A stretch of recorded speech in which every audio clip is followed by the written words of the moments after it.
This is the Toplofty Lounge. We're in for a smooth show for you today. Oh yeah, baby. In 20, 19, 18, 17, 16, 15, baby. Yeah, here we go. In 11, 10, 9. Oh yeah, baby. Here we come. 5, 4, 3, 2, 1, and let's go. Hello, everyone. Welcome to the Toplofty Lounge, episode 45. 45, can you believe it? Conversations for the Elevated. Remember, and don't forget to ask about our $1 million guarantee. Welcome, fellow snobs. This week on the show, it's just going to be a nice, chill stream. This is what Cam has been complaining about, that we were just supposed to be doing this from the beginning. Didn't have to do any work or any of that kind of stuff. So that's what we're going to do today. We're going to I'm going to talk a little bit about what science fiction I've been reading, watching. We'll all get to talk about that. I'm curious for you guys to put in, tell us what you've been watching, reading, whatever. But before we get to that, let me introduce my co-host, the man who is drunk with power Punch or drunk. tiredness or Punch drunk. Oh, I thought it was drunk. Oh, damn, I was going to get drunk too. I got all this booze here. All right, anyway, it's Cam. Say hello, Cam. Hi, everybody. Thank you for showing up. And I'm happy to be here, which was much more harrowing than I expected. I mean, we got to thank Cam for his dedication. I mean, he was on a secret mission for the Toplofty Lounge for the past week, 4 days. I'm not sure how long. Yeah, and he was even able to barely make it back in time to come on the show. Yeah. Oh, what's the $1 million guarantee? You give us $1 million, we'll talk about anything you want for 15 minutes. That's our $1 million guarantee. Before we get to that, let's say hello to everyone in the chat. Weatherman is here, our most loyal viewer. Even when he's under the weather, he's always here. Michael is here. Michael, I hope you're ready for your show 3 days from now, Wednesday. You better prep yourself. Dave is here. Who else? Did I miss anybody? Assimilating Knowledge is in the chat. Hey, and he did a great job on the Babylon 5 show last time. I was just going to mention that. I thought it was pretty very, good. Yeah, very good. If Cam ever quits, you got a job assimilating. Hey, Yeah. we could work out a deal on that. Right on. That's all I see in the show. And I think we got some Ninja Watchers. That's fine. No problem. You don't have to speak up. You can just listen quietly. So, Cam, tell us about your secret mission. Can we reveal it? Sure. Go ahead. Yeah, go ahead. Reveal your okay. mission. I was on vacation, and okay. Here's the thing. I'm one of those people that's like, hey, I make this plan. This used to be a meme, I guess, or something. It's like guy who makes guy dreads doing thing he planned on doing or whatever. It's like, oh, I made this plan to do this. This was kind of a short notice thing, but it's like invariably I dread going on vacation because it just throws my whole schedule into a mess. And even though, you have fun on vacation or whatever. Wow, you are a fun guy. You'd rather stick with your schedule of work than go on vacation because kinda change the schedule. Okay. The thing is, it's kind of like work. It's like the work doesn't go away. It's not like, oh, I leave and suddenly the work just stops. No, I just have to come back and do more work. Or in the case of last week, well, the week before last, I guess, I had to do, more work ahead of time to try and stave it off, so, and just, I hate traveling. I was updating Snob on this, that my flight, of course, blown out of the water, get there plenty of time to the airport. And it's like, oh, it's delayed 2.5 hours. Oh, now it's delayed 3. Oh, now it's delayed 4. Now it's canceled. And, so it was a whole adventure getting back home, but I did make it. We're losing your volume again. Oh my God, this I got to get a new microphone. Or it's probably not the microphone. It's probably not the hardware. It's probably. Can you hear me? What was that? I said, can you hear me? Oh, yeah, it's better now. Okay. Okay. It's probably the software screwing things up like it did on with Jason's. Could Remember, it be. just started fluctuating and lowering it artificially, and there's no indication anywhere of what's going on Yeah. that I could see here. I don't even have a meter A to loose see. wire could do it, but usually it'll be off or on with a loose wire, right? It'll either. Yeah, But or anyway. static or something. Yeah, yeah. Um, I don't know. I've changed all the audio settings in StreamYards to try and my mic volume's actually up. I up Uh, to 3 yards as well. oh, okay. Well, I don't have it automatically adjusting. I don't have background noise reduction on. I don't have echo cancellation, so it should be pretty standard, you know. Yeah. Well, Anyway, I gotta say, I hate traveling too, like especially airplanes. They put you in this tiny little plane in the seat, and you're just ugh, like, hope this the freaking worst. thing doesn't crash. And you're just like, ah, and there's just people everywhere. Ah, stupid people. Well, yeah, airline travel used to be like the elegant thing, right? In the 60s, 50s, 60s, Yeah. and it's a bust now, and because I had to scramble and get a different flight, um, I ended up literally like the last person, or not literally last, like one of the last three people boarding. There's a few people behind me, Well, let me and ask you about that because yeah, whenever we get on a plane, people are like, "Oh, they like you go they call boarding." Everybody gets up and rushes to get on the plane, and I'm like, I'm gonna be last. I want to be last. I don't want to spend more time on that freaking plane, back, touching shoulders with all these people, you know, packed in like sardines. Why would I want to get on there faster? well, I mean, it's it's assigned seating. It's usually not like you get a better seat. this is well, I was flying Southwest, so it's not assigned seating. And Oh, I hate Southwest. They're the absolute worst airline, except for every other airline. Get it? yeah, I get it. They suck. I hate airlines. I can't stand them. They lie to you incessantly. No, now Um, Southwest is one of the cut rate American airlines, right?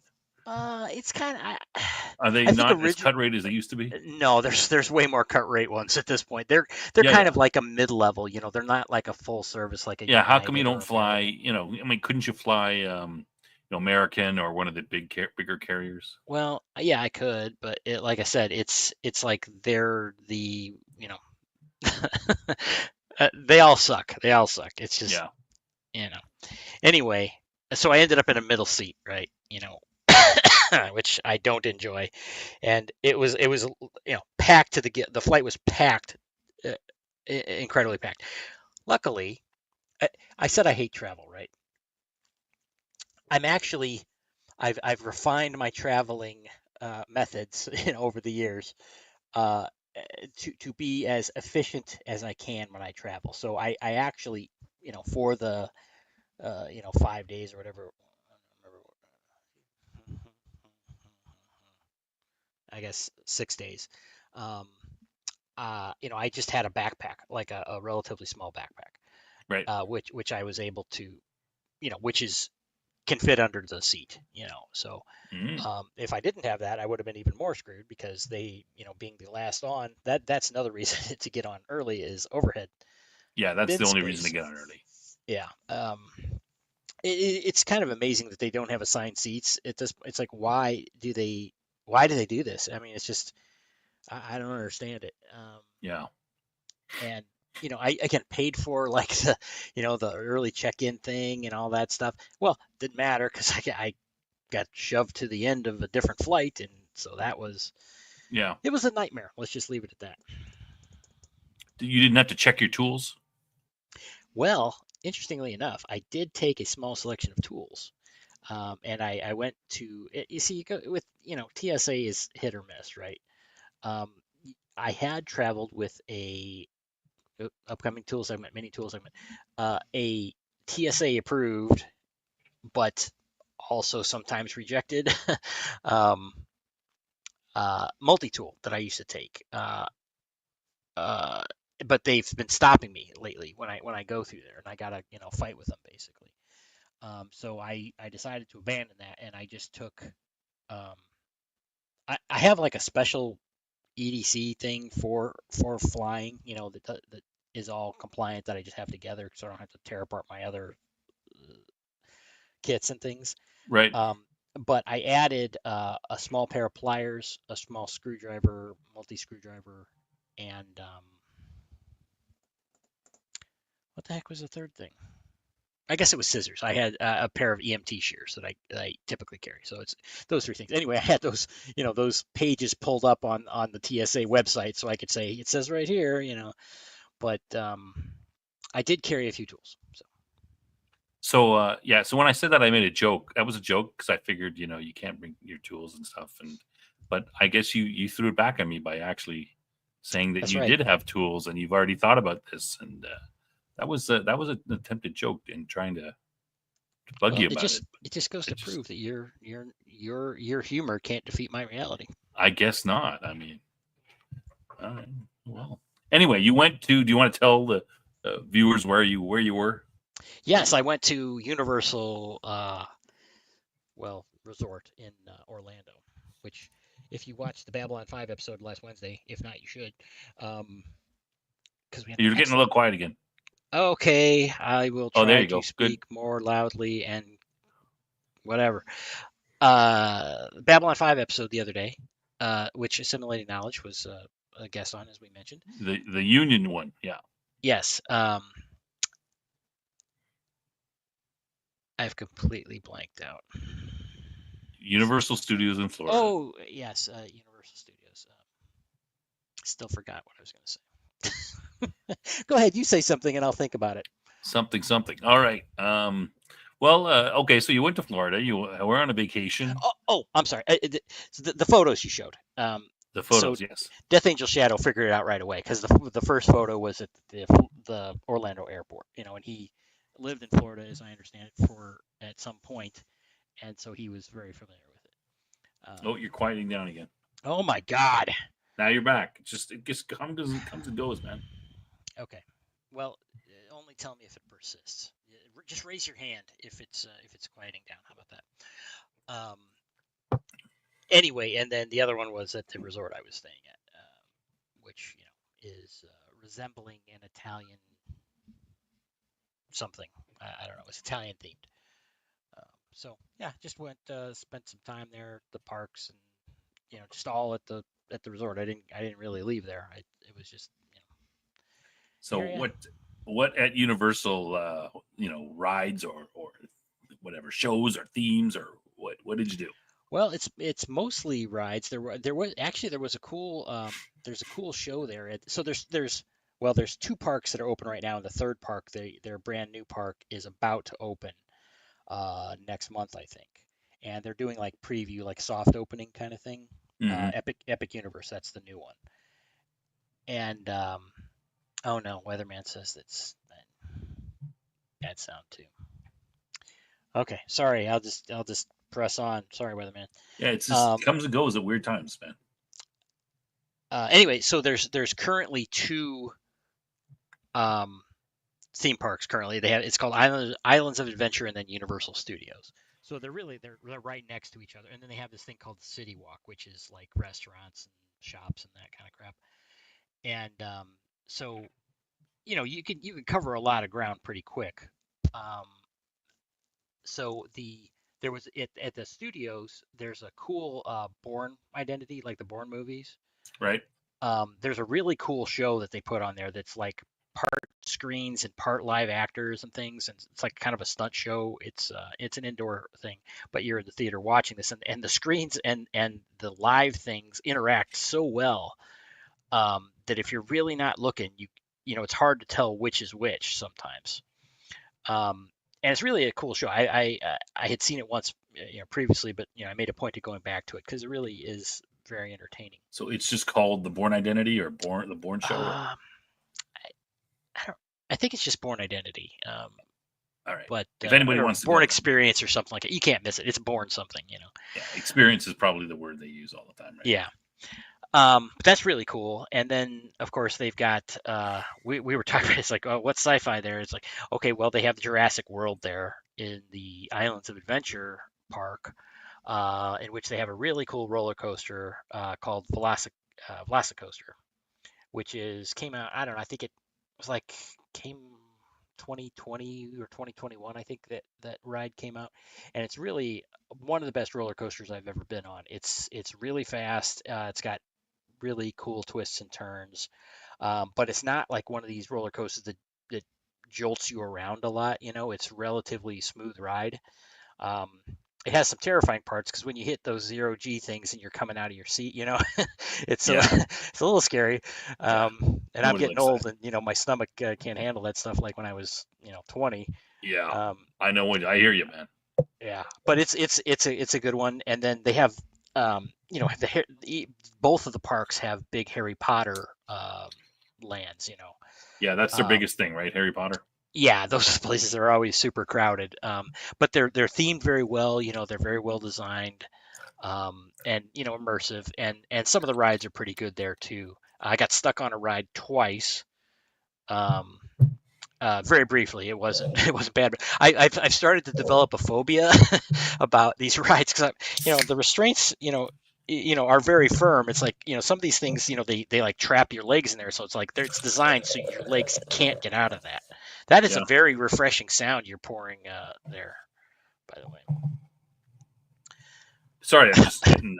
No, no, I that said sounds I was great. going to have a little bit of, yeah, Yeah, really enjoy. a little bit of rum. Oh, okay, Rum today, not whiskey. all right. Um, and you're you're restrained in these things, and I started thinking, I'm like, what if there was an EMP or something went off, or a nuke somewhere, and people just like ran for their lives? It's like you just die here. I mean, there's no way you can get out of this thing. And so then, of course, the Well, you could get out because you'd have your tools with you. well, see, that's the thing is I didn't actually carry my tools into Oh the no. park because they have like a security thing, and I might be able to get it through, but it's not worth the hassle. So I didn't do it, but I'm like, man, I really should carry at least a miniature wrench here, give myself a chance of getting out of this. But some Yeah, of them, that's true. of course, because now I'm paranoid about this, is I'm looking. It's like there's no way I can get to anything of these. Some other ones I could, it's like I could see it, and when they're in front of you. But some of these other ones, they're like up above you, and it's you can't even get to where the fasteners are. Incidentally, I was looking at all the fasteners on these things, so. Um, How do you know an engineer? yeah, Right? right. They're looking at everything. Ooh, how would I take this apart? Right. That's what But when I was in the army, we used to look at everything. We'd go somewhere and we'd look at how you defend someplace or how you'd attack it. Put the machine guns exactly, here, that kind of yeah, stuff. But, decades of training, yeah, right? that would be a good the next apocalyptic movie where it's like zombies or whatever. You got to have a roller coaster stuck upside down somewhere in a thing and like bodies in it, like skeletons. It wouldn't That be would be hard, good. man. That'd be Because good. again, the thing is, if people panicked, it's like, what would you do? I mean, You you can't do literally would anything. just die there. Yeah, Michael said, You'd starve to death there. Like you just sit there and starve. right? Yes, exactly. You couldn't get Like out, and it would be dark most likely. Now, I did have a flashlight with me. My handy Nightcore EDC 23, I think the model is, which we featured on the show at one point. Michael's saying there, it's need a hex key of all fasteners. It's like, yes, there were many different fasteners. I noticed that much. It's not just like, oh yeah, you got the number 5 or of a 5 millimeter hex and you're good. No, there was a whole bunch of them. So yes, what would Weatherman, Cam I agree. and Say if Cam escaped, then if Cam escaped, would all these other people be saying, "Hey, let me out too"? Would Cam go and get them, or would he just like say, "Sorry, dude"? yes, I would because that's how I would start to build my my cult Yeah, that's a of good idea. followers. It's But like, the oh, thing this guy's is, got let's say this. you're upside down there and you get yourself out, right? And you're like, and you fall. Maybe you break your legs on the way down, or like, how do you get down? And then how I do you thought get of that back too. up and save the rest of them, right? Right. Well, if you're upside down, well, first of all, I I don't know that you could get stuck upside down too easily because most of these, are just free rolling at some point, and you would kind of fall one way or another. Oh, maybe. Oh, that would be Um, good. but you certainly could get stuck in a place where you were up high, um, or couldn't easily get your way out. Um, but I was thinking about that too. It's like, I don't know, that's a 20-foot fall. That's the odds of not Yeah. breaking something are pretty I don't know. pretty It bad. looked better if you were upside down and you got stuck in your. That's better Yeah, for the movie, even if it sure. can't really happen. Well, these guys talking about the fellows here are talking about zombie movies. That would be one. It's like like 28 Days Later, where the zombie takes over like super fast, and Yeah. it's like, imagine if that started spreading through a theme park, right? Somebody was infected, and it just ripped through the park, and then the ride stops or whatever. They shoot through a cable or whatever, who knows? And then you're stuck there, and then not only that, you're surrounded by zombies. Yeah. Yeah. It's like, okay, The this is nightmare fuel. I'm not going to sleep now. World War Z does. That's a pretty quick. It's Spread, some spread square. pretty quick spreading. Like there's the thing in when I think when he's in New York or whatever, all of a sudden everybody's sort of like stuck in traffic, and then it's like But Yeah, yeah, that's I really mean, I bad. think that's a fairly good scene for that type of thing you're talking about. But anyway, Yeah, Weatherman's right. They're gravity for most of it, it's just gravity. Um, so you would kind of go to a low you can point, get or so you can get stuck on a climb, but the gravity pulls you through the corkscrew and loops. Oh, that's good to know. I feel safer yeah, now. yeah. But like one of the Harry Uh, Potter rides, it's it's this thing where you're like on an armature. It's like your ride vehicle is like on an armature, and the track is far below you, maybe 12, 15 feet. You know, the car is like very tall, yeah, and yeah. so you're twisting around on this arm in the dark somewhere. It's like you get stuck there. That one, there's no way you get out of that one, as far as I can tell. Because I can't, I kind of felt around the harness and things, and it's like there's not even a fastener that I could get to. Um, so you'd just be dead. Yeah, yeah, Yeah, well, so that's you'd fun. be screwed. Fun thought. So no one go to theme parks anymore. Yeah, yeah. All right. Yeah. Anything else? I mean, I could tell you all kinds of things, but it's not really, unless you had any questions. It's a theme park, I mean, everyone's probably been to one. There are some cool things. I will say one thing. I've never been to that one, but Okay, it's good. It's I was a huge Disney fan for my whole life, since childhood and everything, and went mhm. fairly recently to there, but because of Disney's antics and their moronic behavior, I've just stopped going there. So I kind of shifted over to Universal for the last couple of trips. And Dave here's asking, how was the pricing? Well, it's expensive. It is pretty expensive, but I stayed at the one of the high end. They have three high end uh, uh, hotels, and the reason why is when you stay at those, you get their, I forget what it's called, their express pass, I think it's called, where it's basically you get to cut the line unli- unlimited as many times as you want for your whole stay. So, and that costs, I never bought it separately, but it costs something like 150 or $200 a day or something like that, um, per Normally, yeah. person. So, and then it gets, so it really evens out very, very well. So And you you can, get so you get it for free, plus you get a better hotel. right. And the That's not transportation is real excellent. They have like That's boats not a that bad are deal. real short. So it's more affordable than Disney. Disney nickels and dimes you to death, where they didn't used to. But the food is expensive. I mean, uh, of course, this theme park. But I generally don't eat like theme park in the parks. I usually eat at a regular Hmm. restaurant, of which there are many. That's good. And hey, $1 million. Yes, I did.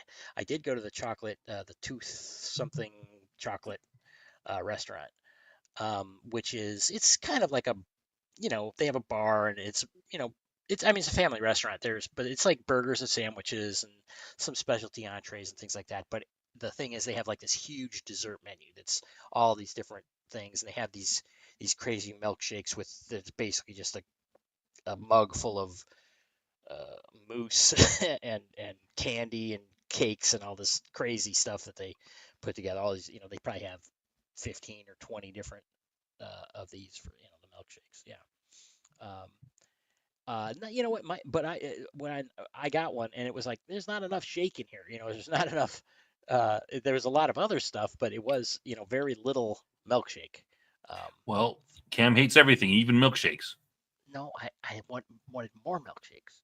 Oh, I see. Also, Well, hey, hello, Burn Enough. Thank the you for ratio, coming. the ratio wasn't good. Yeah, welcome, Burn Enough. Welcome in. Yeah. So, yeah, I actually recommend it. And when Epic Universe opens, by all reports, it's going to be pretty awesome. So maybe in a year or two, I'll go see that as well. Yeah, I mean, I've been hearing things that Universal's theme parks are pretty good and stuff. I mean, it's just I haven't been to. I mean, the last time I was at Disney was I was a kid. Sure, it was Yeah. I mean, 40 plus years ago, and I haven't been to Universal or any of that, but I've heard good things about it. So you've been to Disney, so you think that Universal is better than Disney, or what's your? I think it is generally better, and I think Epic Universe is going to put it over the top.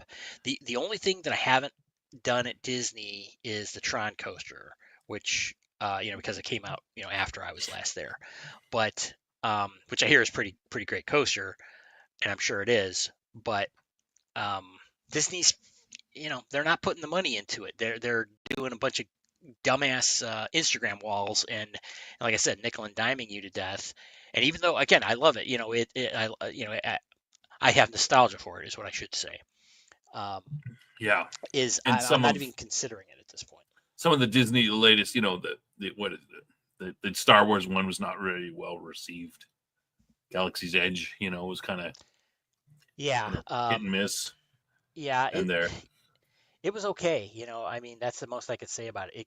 It could have been great, and they just you know this. Well, you've probably heard me talk about this on Jason's show about the whole thing with Disney deciding to make Galaxy's Edge part of the based in the sequels is Yeah. a multi-billion-dollar mistake. Oh yeah, for sure. Yeah. You want to people, you want to go for your right. Go for the your Darth Vader and your Luke Skywalker. That's who Obi-Wan I Kenobi. hear That's what people that want. they've got Luke that appears there now at Galaxy's Edge. Yeah, but too little, too late. I think so. I mean, look at the other stuff. I know this is more Jason's show kind of thing, but look at the Snow White debacle. Yeah. It's just Yeah. All right. Is there anything else you want to tell us about your vacation? I'm just filling time, man. So no, Okay. And does anybody have any questions? Oh, I did have a drink. I had one boozy drink. It wasn't blue milk, was it? No, that was. I did have the blue milk at when I was at Galaxy's Edge years ago. Oh, really? Yeah, it was better than. Let me try to think. They had the green and the blue, and one was more growth than the other. I think the green one was more growth. But neither of them were really good. So there you have it. Okay. So shall we move on to? I didn't do much this week myself. It's pretty boring. It wasn't like anything exciting like going to it. I spent $2,000 on plumbing.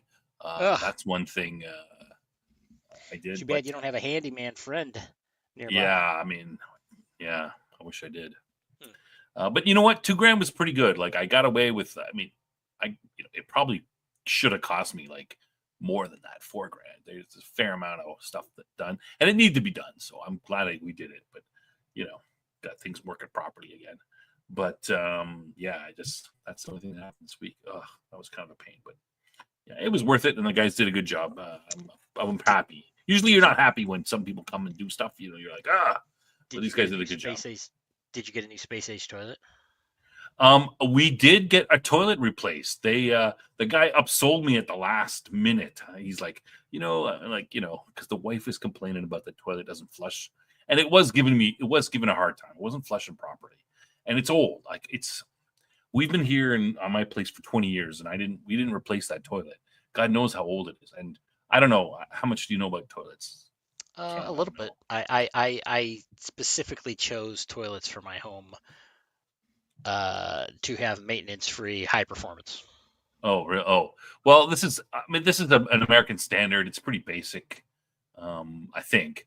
But apparently, one of the reasons that your toilet won't flush properly, is it doesn't get that good whoosh, is because you get buildup of calcium and stuff like that in the under where you can't see it, right? And I got to say, I'm out here in the dugout here. We're on.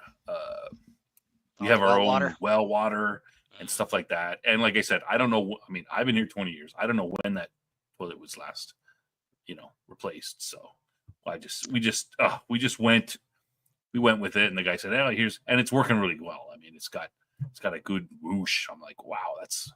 So I'm pretty happy with that. Weatherman notes, good choice with American Standard. Yes, it's not Canadian Standard, you notice. Yeah, well, Canadians don't make, for all the. Well, you make maple syrup. Yeah, and you cut down trees. We cut down trees. Yeah. You guys, I'm sure most of our viewers are American or not, but we're in the middle of an election campaign right now. We got another 2 weeks. We're just finished the second week. 2 more weeks. And I'm praying for you, but there's been all kinds of blah blah blah back and forth about these. I don't want to get too political, but the Trump's taxes and tariffs and all that stuff. And there's been this and that, and we don't. We're kind of a resource-based economy, right? We've got trees and farms and cattle and potash, uranium, wheat, oil, all kinds of stuff, wheat, right?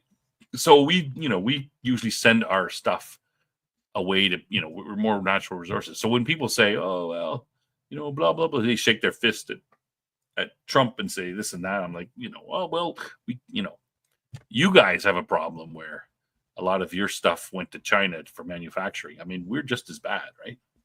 So yeah, I don't know what people are. If I couldn't get an American Standard toilet, what would I have? There's no Canadian toilet maker, right? Like, why we just buy it from America. So, all that said, I have no idea if American Standard toilets are actually made in America. Yeah, well, they probably aren't. But I don't anyway. know. That might be one of those things that's like it. It just doesn't import well. Yes, have flax, yes, and canola. Yeah, lots of canola. Oh, seed PBR oil. Street Game, welcome. Seed oils. Yeah, I shouldn't do seed oils. They're not people that good. Welcome, PBR. Yeah. Anyway, I spent $2,000. We're pretty happy. So it's not bad. I survived. That's my week. But anyway.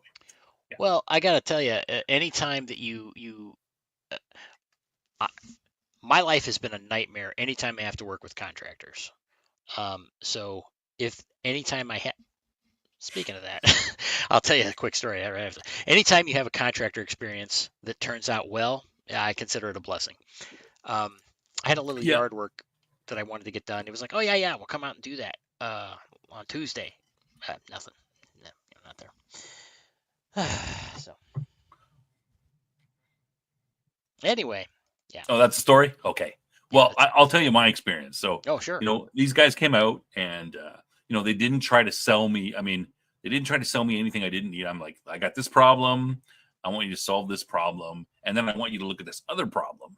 And maybe you come back next, some other time. And, depending on how they did on the smaller problem, I said, you come back next time and, tell me how much it's going to cost, and we'll talk about it. And they're like, oh, okay. And so they look at this problem. Oh, we can solve this pretty fast. And they go look at the other problem. He goes, I can solve that problem for you right now. I don't need to come back or go anywhere, and it'll cost you this much and that much. And I'm like, okay, well, that's not so bad. And they're going to do it right away. And like so he went out, he solved the problem. It didn't seem to me like he tried to upsell me. He's like, you can replace this, but I could probably fix it like this, and you don't have to replace it. Your choice. So it was a very good experience. Yeah. So I was pretty happy. And he said, I'll give you a deal. I'll lower this. I mean, maybe is that true or not? I don't know. But everyone else I talked to, I mean, it's hard for us to find a plumber and electrician. It can be hard to find one around here, that'll do the job. That'll even work for you because they've got jobs backed up forever, so they can just take it easy and slack off and just who else are you going to get? I'll show up or I don't show up. But they showed up when they said they, I talked to them and they were like, they're like, hey, we got an opening tomorrow. We'll come tomorrow. I'm like, wow, that's That pretty sounds cool. like a very good experience. Yeah, it was a very positive. I would use them again if I have another plumbing problem. And in fact, I got some water issues, and I'm probably going to get them to do a quote for something else. I got a quote from someone else, but I'm going to get them to do one too. So yeah. I'll tell you what. Speaking of the toilet thing, though, the have you ever experienced the glory of the Toto toilets with all the features? No, I can't say how. What is like a Japanese? Yeah. Oh, I just have basic. You press the button, it flushes. That's or All right. that's all. Sorry. Life changing. Let's put it that way. Yeah, I haven't. Yeah, I'm not a fancy man. All right. So what is what like is that the kind of the with the music and the like Yeah, they have all kinds of stuff, but the Japanese toilets, right? yeah, I don't have the full. I don't have the full thing. I have the add-on. So I have the American Standard. So the guts and everything are the standard American Standard. But I have the nicely featured Toto uh, seat and the whole system that goes on it. So it's not a single unit. It's an add-on. But it's pretty awesome. Pretty nice. Yeah, assimilating. Yeah, I actually just on Friday I watched that movie with my 12-year-old daughter. Oh We're trying to yeah. trying to get them to watch good movies. I'm like, hey, these are great Back to the 80s Future. movies, and they're like, and then we make them watch it, and they go, oh, that was really good. So Speaking of that, we just happen to watch that. oddly enough, you mentioned that Hello Kitty's a big thing in Japan, right? Yeah, And they had a Hello Kitty, Marty McFly Hello Kitty stuffed animal thing. really. Yeah. So there's, I think they were trying to do some kind of Hello Kitty crossover. They had like a Hello Kitty store at Universal when I was there last time. It's gone now, replaced by this garbage Wicked crap, which is sickening. Yeah, it's horrible. Wicked, isn't that's not Disney? I thought it was No, it's not it's Disney. I guess it's Universal I guess because they had Universal. Yeah, all it the must crap be. there. Must be. I'm not watching that, but they still have some of the Hello Kitty stuff floating around the stores and things. So yeah, they had the Marty McFly kitty, but they also had like it's kind of amusing because they had like like these classic things like so it's like Jaws, like the movie poster, Jaws coming up at the girl swimming, but it's a Hello Kitty. Oh, Um, it's and they had a Psycho, like classic movie Psycho, um, and Hello Kitty, in the shower or whatever. It's pretty yeah. funny. Yeah, I mean that Universal's got a lot of properties, and they've really pushed towards getting, to basically to challenge Disney, and it seems like they've done a good job of it. Yeah, and they trolled Disney too. It's pretty funny. They're How's that? when something like when they had the what was the stupid hotel, the Star Wars hotel that flopped on its face. It's in Galaxy's Edge, but it's Yeah, called what was it called? I don't know. I forgot, but something Galactic Star Cruiser. Yeah, Galactic, Star that's Cruiser. it. Yeah, And the thing where they had like their like bus or whatever that took you to it. It's like a shuttle thing, and they were like trolling them because it was not working, or it was like a panel truck or something stupid. Stuff like that. They just poke at them. So have a good social media team is the answer there. yeah, yeah. Ruby Moon is still a thing. I don't know anything about Ruby Moon. Hello I've never heard of Kitty in the double aughts. I mean, I I've never didn't heard of Ruby Moon. I didn't have kids until later on, and they were too young for that. So I don't. I mean, I barely know much about Hello Kitty other than yeah. And I'm gonna get back. When we're gonna burning off. I was gonna get back to your question. Your question earlier. Well, it was not really a question. The point you made when we start talking about science fiction. So I guess we should start talking about science fiction, right? Oh, This is a science fiction show. I talked about Jurassic Park. What do you want out of me? That's it could be sci-fi, right? All right. Is there okay, I like to talk about what I'm watching, what I'm reading, science fiction related news. Do you have I'll go first. Sure.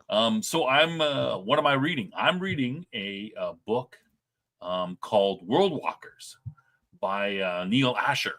So if anybody knows, do you know Neil? Heard of him? Well, I heard you talk about him. Yeah, you heard me talk about him. That's it. That's all you know about him. Yeah, So I'm he pretty sure. is a I'm sure he's a fine gentleman. he's a UK author. He's been writing since about 2000. He's got a ton of books, maybe 20, 25 plus than that. Oh, you've read Neil Asher, yeah. So he's pretty so yeah, he's pretty right wing.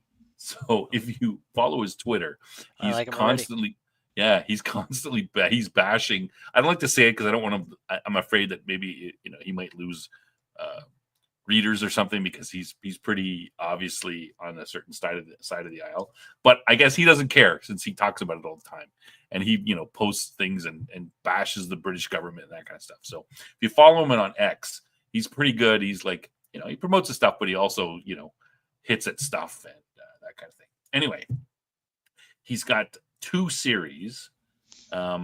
He's got his regular series, which starts with Gridlink, and it's in a certain universe. I think they call it the Polity universe. It's set a couple hundred years in the future and beyond, and covers about his books cover about a 700-year time in this universe. Humans. He's got a bunch of aliens and stuff. It's good. But recently, I've reading the Owner series, which is a new series that he started a couple years ago. It's got 3 books in it, and World Walkers is a 4th book, but it's not actually. It's in the same universe, but it's not so much related to the other 3 books. The first 3 books are all 1, 2, 3 in a series. This one's not.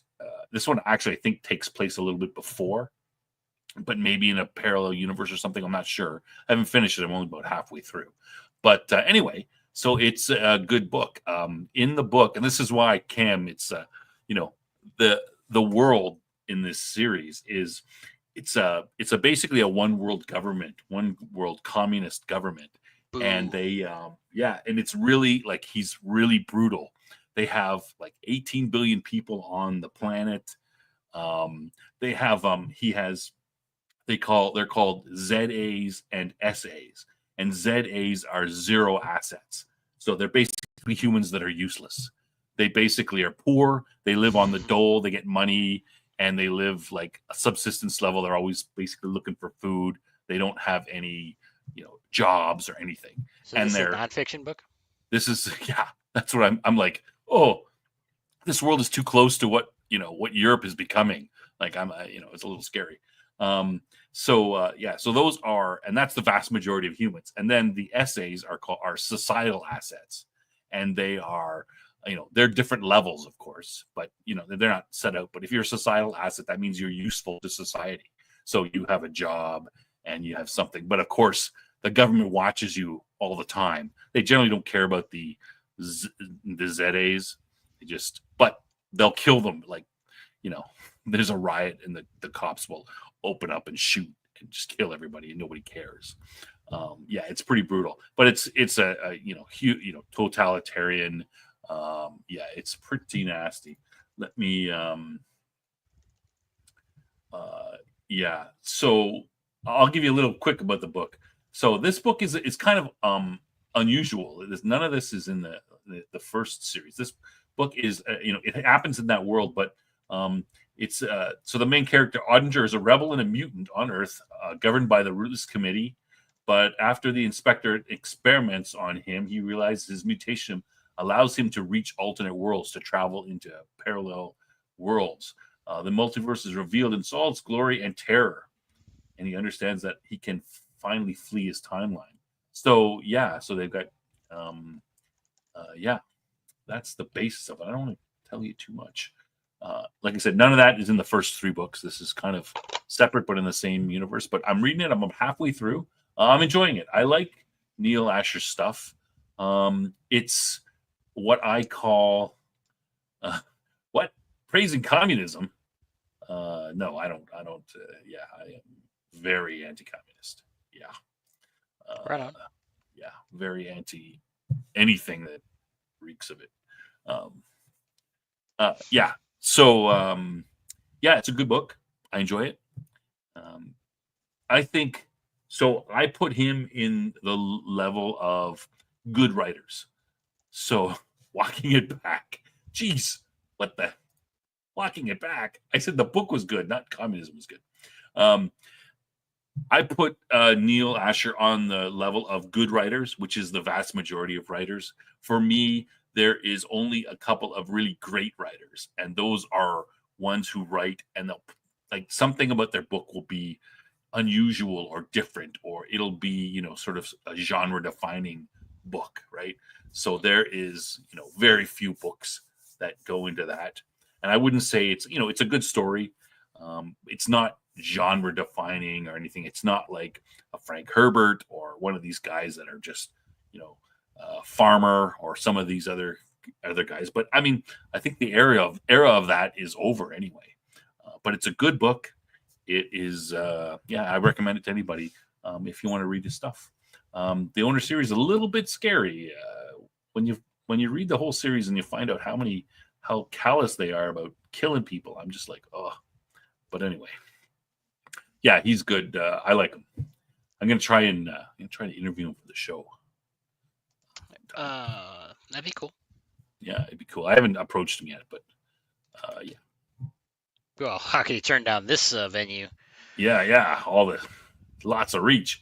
Yeah, Philip K. Dick, Tolkien. Yes, so Philip K. Dick, Tolkien, Herbert, Asimov. Yeah, I would consider them Farmer. I would consider them genre defining and great books, great writers. And I think the area of great writers might be over. It's hard once science fiction is a little more mature. It's a little harder to do something that's so unusual that people just go wow. But it's a good story. It's a good story. Very imaginative. Lots of aliens and whatever else he wants to put in there. It's good. Okay, Cam, do you want to? Is there anything you've read or watched lately you want to talk about? Other than Babylon 5, I haven't had a ton of chance to really watch or read, especially not read anything. So I'm a little shallow on the. So you got no. So no, yes, no. That's right. No. Okay, let's talk about. Here's one we were talking about last week or the week before. Farscape. So we talked about Farscape. So I went and I decided that I would watch some Farscape because it's on first season at least is on YouTube. You can just watch it for free. It's all there. You didn't? Have you watched? Did you watch Farscape when? No. It came out. No, you didn't watch it. So I've said many times on the show, you might want to pay attention. All right, I'll try. So I was watching a little bit of Farscape, and it was a little bit difficult. We've talked about this in the past. It was a little difficult to watch the show. It's very the 90s, 2000s, early 2000s style of show. Yeah, I mean, I've seen some of it. I didn't see it originally. I got a little. I got to this third episode, and I was just like, oh, it just doesn't. I don't know. Maybe I'm a little bit more. I want a little bit more from my shows a bit. And I hear it's not that bad, and it does have an overarching storyline that they get into later. But the third episode, I think it was second or third episode I saw, is just a little bit off. The main character here, the guy who's in this guy here, he's kind of the main. He, I think I mentioned this last week. He goes in there and he tries to, they have the bad guys come on their ship, and they're fighting them, and he basically walks up to them. They're kind of incapacitated, but he walks up to them and he puts himself in a series to get or in a situation to get shot, and then not only that, after that, the bad guy has him by the throat and he's going to cut his throat, and he's like, no, let's not hurt them. You go back to your boss and tell him to leave us alone. And I'm like, okay, that's a little bit. Yeah, I mean, he's supposed to be a scientist and stuff, but I was like, okay, this is a little bit the writing's a little weak. So I was not impressed by that. But I don't know. Maybe I'll go back and try it. Okay, so Farscape X meanders a bit in the mid season, but has legs. Right. Well, maybe I should give it a chance. It's also on Tubi. Yeah. Yeah, it's one of those things I've been meaning to watch, and I just can't get over the hump. Yeah, it's tough. Like I said, okay, it's very much. We were talking about this. There's a certain a certain style that between the 90s and the early aughts that shows follow, right? We've been talking about this, and it follows that pretty closely. And Babylon 5 kind of follows that as well, right? But I think the writing is better, and that elevates it for me, and that makes me want to keep watching Babylon 5. Like I've seen the first season. I'm still interested to watch what happens next, right? Yeah, I've been critical of Babylon 5's writing in the early season there, or early the first season, and Yeah. But it's a cut above, Yeah. from what I've seen of Farscape. It's just, I mean, even production value is even, we complain a lot about the production value of Babylon 5 not being great. It's like Farscape is a step down. Yeah. I'm not saying it's a bad show. I'm not Well, trying I to don't. knock it. I would disagree that the production value is a step lower. It's about the same, but I don't know, man. Look I mean, at the some of those Farscape's sets. production value is okay. All those shows are all okay, but just for me, it's the writing that, and I haven't really disagreed with you when we talk about Babylon 5 about the writing problems, but it's still better than the vast majority of stuff that's out there, right? Like so it's it's down. It's not perfect. It's a little less than perfect, but these other shows I would are kind of mediocre, and this is very good, not perfect, but no, it's just you. No, Aldous, it's apparently a chronic problem I now have. He's got with some my problem that we've been trying to fix for the with last couple of the weeks. exact same system that I've had since the very beginning, and now Yeah, it just it's a little weird. sucks. So, yeah. So anyway, I tried. I got through the first 2 episodes, 3, and I'm just like, oh, there's other things I can watch, and it's a little bit, yeah. So I was like, it was kind of disappointing that Well, anyway. Maybe we should talk about what. Wait, it's next week we're going to be doing this anime thing, right? Yes. Yeah. Maybe we should talk about that, preview that a little bit, so people can try and. Why don't we talk about it at the end? We're coming to the end, bro. I got a bunch of more stuff. Oh, okay. So sure, go ahead. I'll not a lot. So so I checked out. Have you heard of the British television series UFO?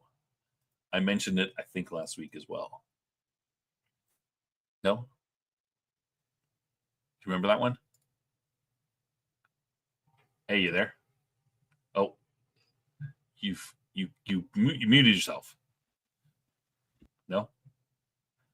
You're muting on and off. All right. Well, I'm just gonna go with it. So the British television show UFO, 1970s British science fiction television show about the covert efforts of an international defense organization to prevent an alien invasion of Earth. It was first shown in the UK and Canada in 1970, in the US in 1972.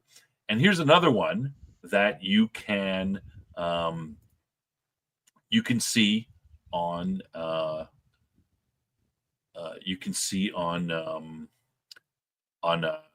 what's it called, on YouTube for free. Can you hear me now? Yeah, now you're on. Okay, yeah, sorry.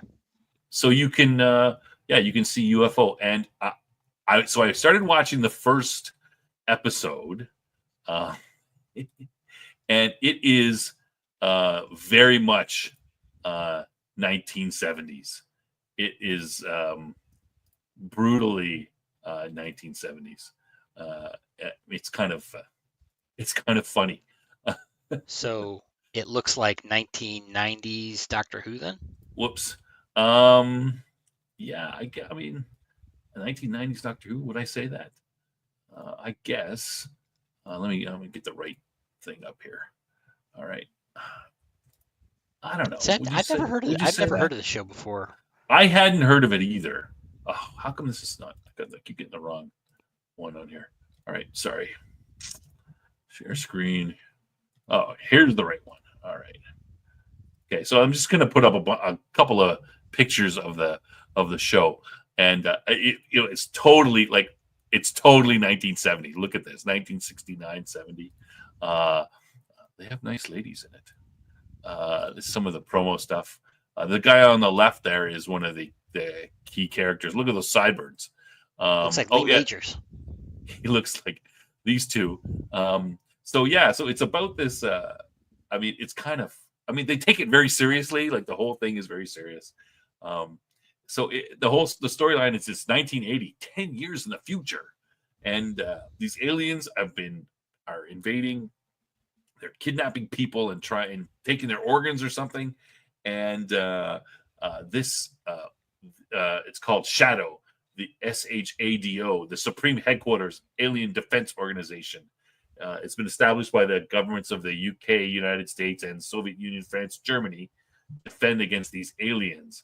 And they have their headquarters is in the UK underneath a film studio. So the guy comes, the colonel who's in charge, he comes in like dressed like some fancy pants, studio head in 1970s, and like it is, and then goes in and becomes a serious guy. They've got these women here are up on they're part of the group that's on the moon.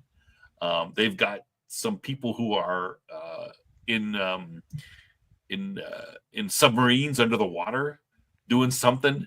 And where are those guys? Those guys are good. This guy on the left is the head guy. Where are the submarine guys are good because they wear these shirts. They each have slightly different uniforms. The guys here's this girl here. So they wear these mesh shirts. Do you remember the mesh shirts from the 80s? Yes. Cam, you remember those? They wear those in the submarine. I'm like, why are the submarine people wearing these things? And this one guy. They're also weapons for underwater use. Yeah. So I mean, but the space people don't wear them. But there's this one guy. Here's good. She's in the submarine here. Where's the one guy? He's okay. Here, this guy. Look at these two guys. Is there anything you see in particular about what's the grooming standard in the submarine? It's like they're like Austin Powers in their shirts. That's awesome. I thought that was hilarious. So this is under the submarine. Oh, the show starts off like the first 15 minutes. The head guy comes in, and then the number 2 guy comes in, and he meets the head guy, and he tells him, "Oh, you got to do this mission." And then he goes, into the basement to where the secret headquarters is, and there's a sexy girl who greets him there. And right away, he starts hitting on her. Like it's like she's like, "Hi," like, are you hitting on me yet? And he's like hitting on her. And even when they're walking down the hallway, and he's like checking her ass out, and they're even playing the 70s porn music. Like he put on that 70s style porn music, and he's like making these sexual innuendo comments. And I'm like, the show just started, and he's already sexually harassing the other girls, and she likes it. I'm like, this is so 70s. Yeah, this got to be like you have to. I think I gotta keep watching it for how funny it is. Yeah, get the clothes, and yeah, here's the like this guy. Shave that hair, buddy. I think that's the captain. Anyway, I found it very hilarious. Yeah. So I mean, I'm not saying it's good. And I only saw, the little bit of the first episode, but if you want a good laugh and look back at how things work, yeah, it's good for that. All right. I guess I'm the only sweet sideburns. I guess I'm the only one. I'm the only one who thinks that's really that funny. I'm sure the chat is loving. It's also in the Internet Archive. I didn't know that. I'm not surprised. It's on YouTube. It's only one season, 26 episodes, something like that. So you can watch it there. It's kind of the style we talked about. Space 1999, same sort of style, I think, but probably a little more sexy, a little more sexual with the whole, sexual harassment, that kind of stuff. Yeah. Some serious hot chicks. Yeah, I had never heard of it before. A couple weeks, months ago when I first heard about it. But yeah, I think it's good. Yes, you mean our show or the UFO show? Yeah, I've got a refreshing beverage in my hand right now. I'm almost done. Yeah, same production company. Michael is one of our viewers who's fairly knowledgeable about the back end of this stuff. You're saying the same production company as Space 1999 as UFO? I wouldn't be surprised because it kind of looked very similar. Yeah, if that's what you're saying, confirm that Space 1999 and UFO both same production company. Yes. Okay, that's what I thought. Yeah. All right. So if you guys want to check that out for a good laugh, I'm not saying it's a great show. I haven't got that far into it yet. But yeah. All right. Maybe lastly, maybe I wanted to mention I have been watching. I've been catching up on Silo. Have you been watching Silo?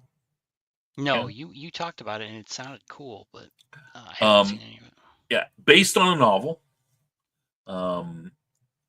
And it's on Apple TV, and they've got 2 seasons. I believe a 3rd season is coming as well. Here, let me pull up a couple of Let me pull up a couple of shots. Just the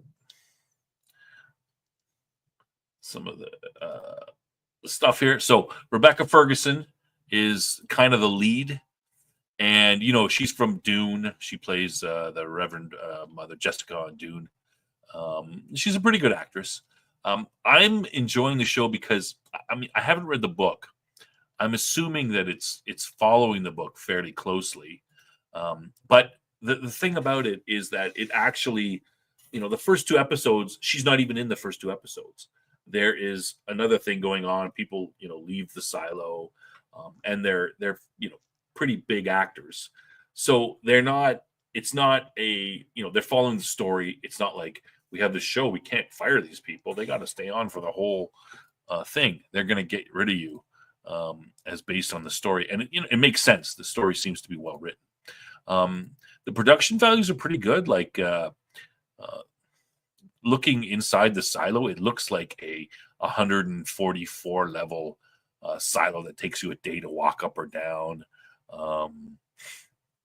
This is a reasonably good shot of what it looks like. They've got a lot of stuff going on with the characters. Tim Robbins is also a big name in it. He's the mayor at one point. So I'm fairly impressed with how the show is, and I assume it's because it's based on a book, and the book is obviously well written, and they're following it. It makes sense. The writing seems to be good. They're following through. They're not trying to, it's not a typical television show where, you got to give everybody a job to do. The characters make sense in what they're doing. So yeah, so I kind of, I started checking out Apple TV. I was on Netflix all before. So it was cool. The only problem is Rebecca's American accent falls off sometimes. Well, on Apple TV, I want to watch. I look over that. For All Mankind. That's one that I would really like to. Yeah. So I started watching For All Mankind. I think I got to the 3rd season and I dropped off. And here's the thing: I actually think Silo is better. For All Mankind, it's got a good premise. It's very interesting. The whole idea of the Soviets win the space race and how it changes American culture and the way that America focuses on stuff, focusing more on space, less on sort of electronic technology, computer stuff like that. Great premise, but I found by the third season it was getting a little bit soap opera-ish. You know what I mean? Mm-hmm. I'll give an example. The lead guy in For All Mankind, his wife, also major actor. Their son, like basically, sorry, each season is kind of there's a skip of a couple years between each season. So they have, he's friends, his best friend, the two astronauts, they're best friends. Families know each other. Their boys hang out. The lead character's boy is killed when he's 12, hit by a car or something. They don't really know what happened. He's just sort of lying on the thing. They think hit by a car when he's riding his bike. He dies. 10 years later, his friend, who's now in his 20s, is going to, I think he goes to the Air Force Academy. He wants to be an astronaut like his whole man. Anyway, he, of course, knows the other family. She has an affair with the young kid. She's like 40, and she's cheats on her husband, who's a good guy, who doesn't cheat on her, right? Most of the astronauts are cheaters. He doesn't cheat on her. She cheats on him with her, the childhood friend of her son, who's now dead. And I'm like, okay, this is getting a little bit like, is this a little too far? It's going to be soap opera-ish now. What's going to happen? They're going to. So I kind of like, I saw that episode. I was like, come on, what is this? This woman's supposed to be an astronaut's wife. She's supposed to be, she's been a positive role model and stand by her man and all that stuff. And then she's just like, oh, let's have sex with my dead son's best friend now that he's 20. I'm like, so I kind of lost a little bit of that. I think this is around third season. Spoiler alert. I don't know, Cam. So I'm not sure if I'm going to keep up with it. So I watched a bit of Silo first. I watched the first 6 episodes, and then I went For All Mankind, and then I went back and I watched all of Silo, and I'm on to partway through season 2. So yeah, I'm not sure if I'm going to keep up with it. I'm like, ugh, I got disgusted. But anyway, tell me your comments. I know I'm talking too much. Well, I've not seen either one, so I can't Well, really. it's still. I don't like the soap opera stuff. You know that. I don't like that soap opera stuff. I'm like, come on, stick to the. I mean, there's always some characters, stuff, and characters are conflict and that sort of thing. But yeah, sorry to ruin it for everybody. I was a little bit pissed at that. I'm like, oh, what the hell? Why is she? Yeah, why did she do that? Yeah. Anyway, what else? Okay, they did Foundation. It is very good, still engaging, still not Asimov. I watched the first episode. It was second episode. It was pretty good. The first episode was okay. They have the names and stuff, but they're not following too closely. They've got an emperor. He's got he's a clone. That wasn't in the original book. The emperor's a clone, and he's got the middle clone. The clones are spaced about 20 years apart or so. They've got the baby clone's learning. Then the main clone he's the guy and he's in charge. And then the old clone is supposed to, he's kind of been fired and he's supposed to advise them. That's how they're saying that they're using that as an example of why the Galactic Empire is stagnating, because they've got these clones that don't have new ideas. It's the Emperor's the same, but it's not in the book at all. And then the second episode started jumping 40 years in the future, and the girl that Harry Seldon was helping to train to be his successor or something, she's running around. I think it's Trantor, running around, and there's a giant monolith there, and no one can approach the monolith for some reason, but she can. And I'm like, what is this going? What? This isn't Foundation. What's going on? And I'm like, oh, I didn't hear it was very good from the beginning, but I'm like, what's going on? Oh, stupid. So I kind of lost interest after that. But there's some good scenes. They have having the space elevator fall over and crash into the planet. That looked pretty cool. But I don't see how it's Foundation. It's the It's just the bones of it with the character names. I think they're going to go off and do, whatever they want. If I was to make Foundation, I would be like, all right, we're going to do it like the book. All right, we're going to jump 50 years and have whole new characters and do a couple episodes and tell that story, and then jump another 50, 100, whatever it was years, new characters, couple episodes, that story, and just go like that. I mean, you could still make it a good story, but why is it still not Asimov? Yeah. Okay, I would agree, Weatherman. They'll have to make a skin set out of story that has credibility. Yeah, I mean, Foundation would be a very difficult story to adapt because it's mainly, and this is what Asimov used to say about his writing, it would be hard to adapt it because it's the stories are really two guys sitting in a table talking about what happened, right? And one guy telling the story, yeah, and then I did this, and then I did that. Like, I mean, you can change that, but it's not. Asimov doesn't write like a comic book or something that would be easy to adapt into a screenplay.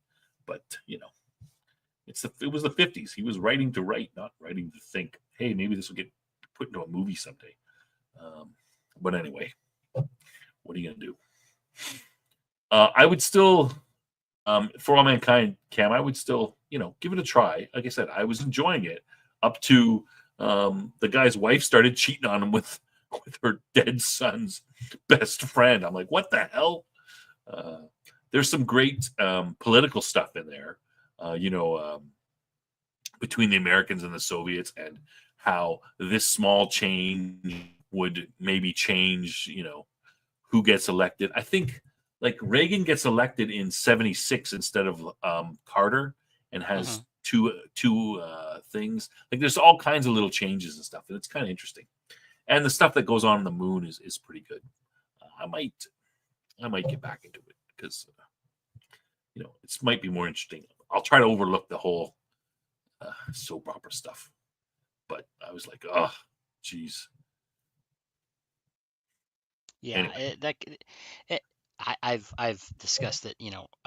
This isn't exactly the same, but the shipping, relationship ruins shows. Yeah. I've said that for 20 plus years, and while that one might not qualify, it's the garbage room. I mean, go back to any show that has, X-Files, where it's like, oh, Mulder's going to, Yeah.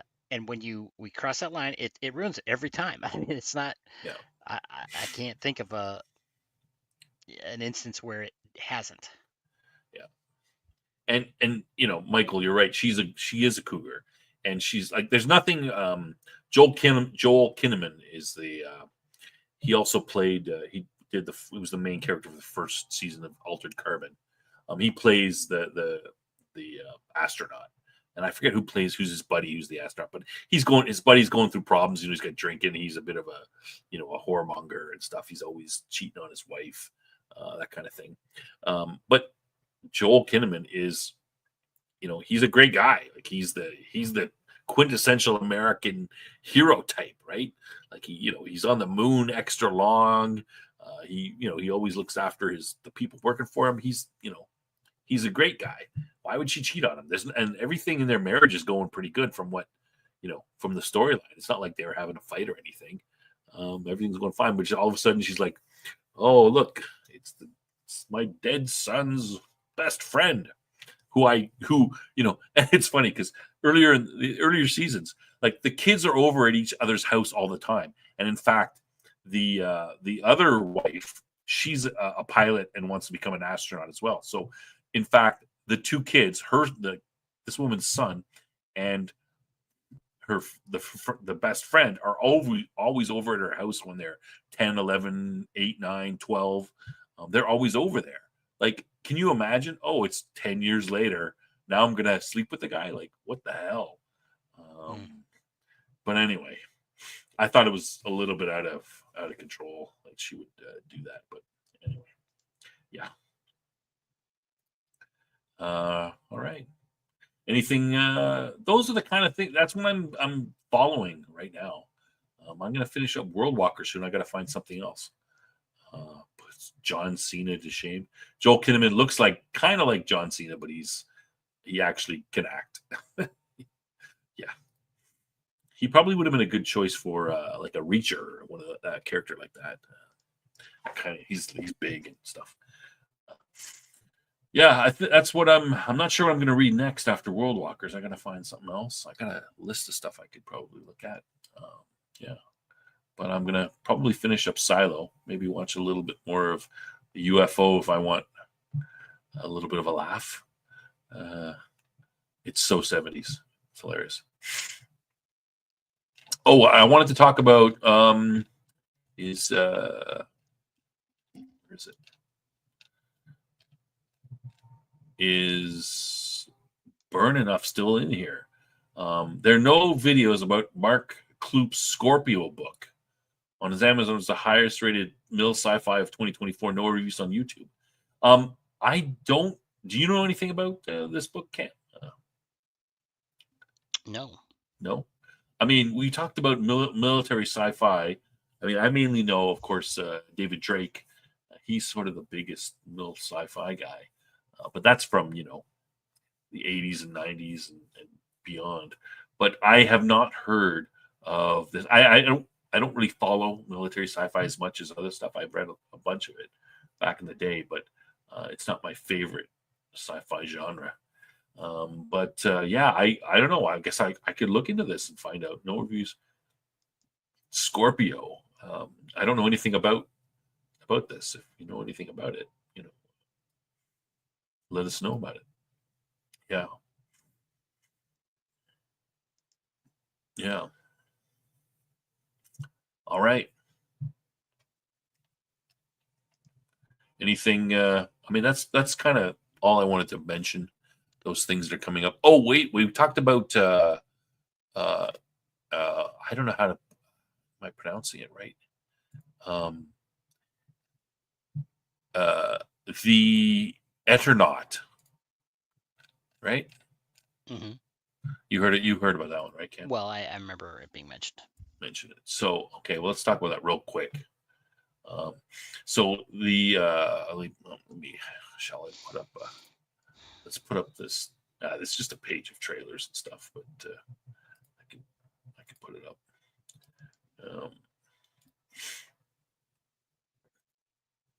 Right.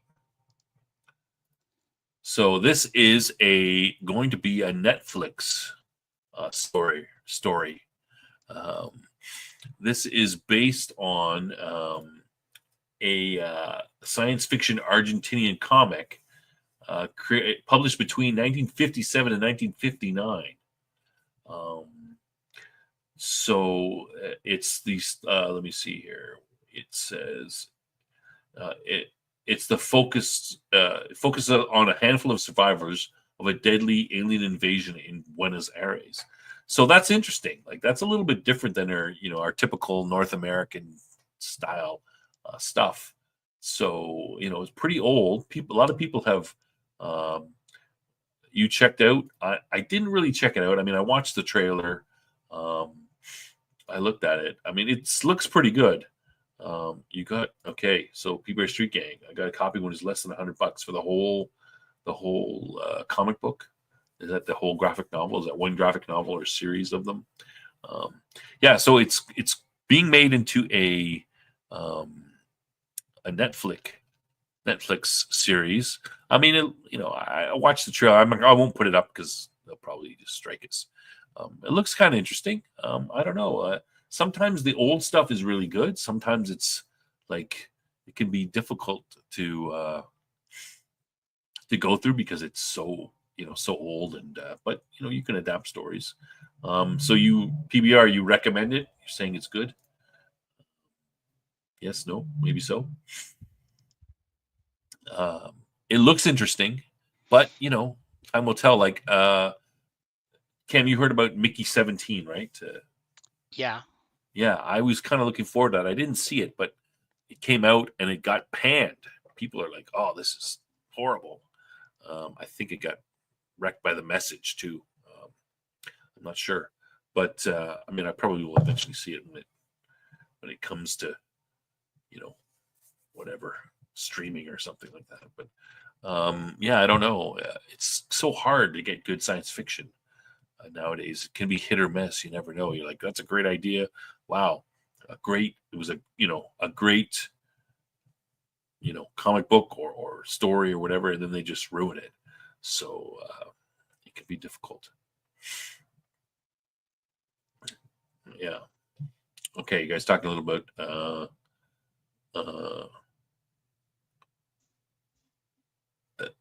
you guys are talking here a bit about check out the aeronaut. I'm gonna have to look into a little bit more about it and find out more. If it's a good science fiction story, then I'm always looking for those. So it might be worth it to pick up the graphic novel. Yeah. Yeah. Hey, so about that upcoming show. The Ernest government killed him and his family when he was making the story. Really? Jeez. Well, Argentina went through a lot of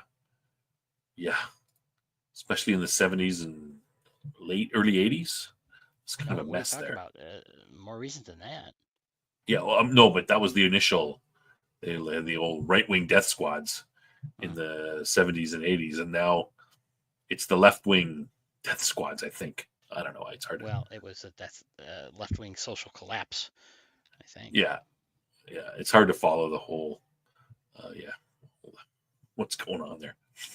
Yeah, what a mess. Okay, so what did you want to talk about I want to talk about next week? upcoming.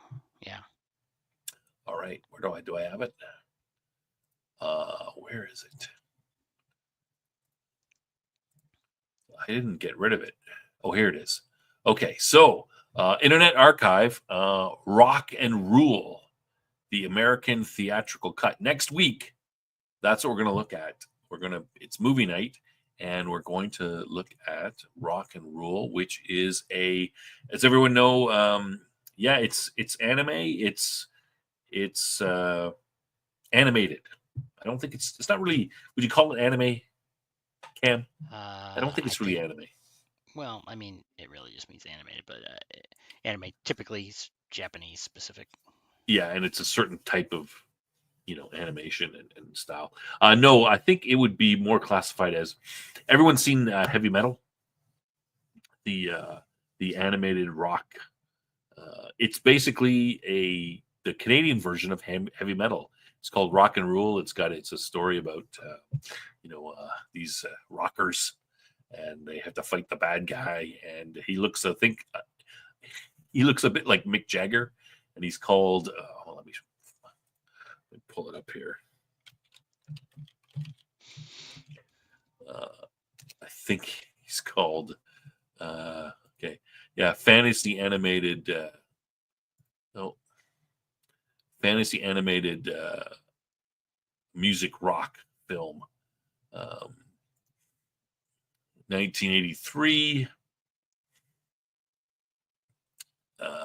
Mock Swagger is the name. A legendary rock musician is on the search for a very special voice whose frequencies can unleash a powerful demon from another dimension. His dueling popularity driving him to destroy the world in vengeance and immortalize himself in the process. So Mock Swagger is the bad guy. Rock and Rule is awesome. Have you seen it? All right, well, good. I'm looking forward to it. I haven't watched it yet. Yeah, you're gonna have to Heavy link Metal me that was again because I lost it. the link is in. Look, just go to the YouTube channel. Look at the show I already have the show up for next week, and I put it in the in the details, the show notes. I'm gonna put it here again. Here is the Internet Archive link for the show Rock and Rule. Yeah, and I think we're gonna watch the first one, the American theatrical cut. The Canadian cut VHS rip seems like it's 4 minutes longer, but let's go with the American version of it. So that looks good. So like Heavy Metal. Yeah, I think Heavy Metal was very much Canadian. Like there's a lot of Canadians that worked on it. It's gonna be a busy week. Yeah, you got Babylon 5 to watch. You got Rock and Rule to watch. Lots of good stuff. So so that's sort of the details of Rock and Rule. It seems very similar to the whole that whole idea of heavy metal. I think is be the best thing put it to. So yeah. All right, that's what we're gonna do next week. What else, Cam? Is there anything else? Let's end off the show. Mick did one of the voices, I think. You think so? I have the thing here. It says voiced by. He doesn't say anything about Mick Jagger. It says featuring Don Francis, Greg Salanta, and Susan Roman. I don't know who those people are offhand, but it's 1983. It's quite old. All right. Includes songs by Cheap Trick, Debbie Harry, Lou Reed, Iggy Pop, and Earth, Wind and Fire. Takes place in a post-apocalyptic United States populated by mutant humanoid animals. This sounds awesome. It was it grossed $30,000 on an $8 million budget. Woo. Considered a commercial failure. Yeah. That's the Snow White of its day. Yeah, All right. Yeah. Weatherman's got to lay down. Let's close we got to end the show. Okay. So, what's coming up, Cam? Well, we got Babylon 5. Big key episode review or retrospective on Wednesday. Science and Portents, episode 13. Mike will be ready. All right. Yeah, I got to get ready too. Big show. I got to get ready too for that. Big show. The key episode of the first season. Yeah. Yep. All right. And of course, rock and roll next Sunday. Yeah. All right. We appreciate everybody coming out tonight. We thank you all for coming in, spending this time with us. We like to hear what you guys have to say. It's good. Just a nice little chill stream. We'll get back to doing more work and making Cam do more work in the future. All right. So, jokes. You ready for a joke, Cam? Yeah, let's do it. Okay. What do Trekkies put on their car tires? I don't know. What do Trekkies put on their car tires? Vulcanized rubber. Get it? Vulcanized rubber. Vulcans, right? Mm-hmm. I like it. All right. How did Commander Data describe the Borg? I don't know. How did Commander Data describe the Borg? A cool, calm, and collective. Yeah,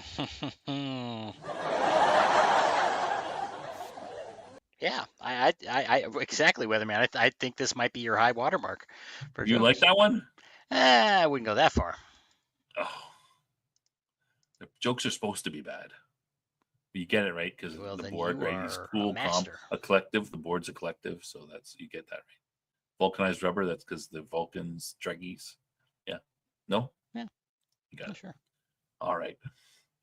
Save those jokes. Tell them to your kids or at the water cooler tomorrow at work. All right. That's it for the show. Thanks, guys, for coming out. Appreciate you. See you on Wednesday and next Sunday. And hey, do your homework. Watch Rock and Rule so that you can talk to us and talk about it on the show, or don't. Whatever you want to do. Hey, it's not a rule. We can't make you do it. Right. All right. Good night, everybody. Good night. Thanks for coming. Good night.